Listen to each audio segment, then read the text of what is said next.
Good morning! Time to harvest naman ang aton mga kamatis.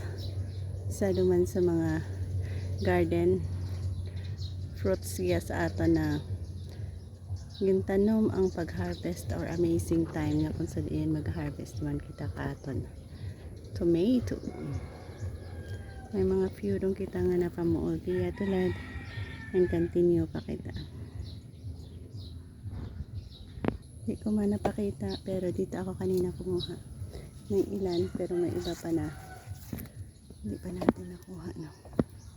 So yan ang ating kamatis. Ito rin, pwede na rin ito makuha dahil sa yan ang ganda niya na pwede na rin natin na makuha. Amazing.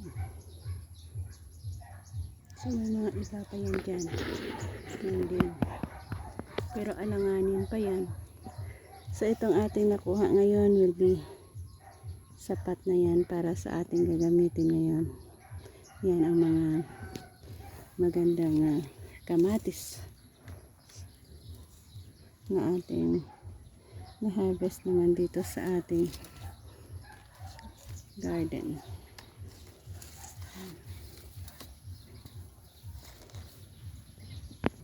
Yan. So, 1, 2, 3, 4, 5, 6, 7, 8, 9, 10, 11, 12 ang ating na-pick up today. So, pwede siguro tayo makapag-harvest every 2 days. Dahil sa ganda nga din naman ng kanilang buwan. Yan. At mayroon din siya. Ayan. Kahit dito mayroon din, gaganda ng bunga niya.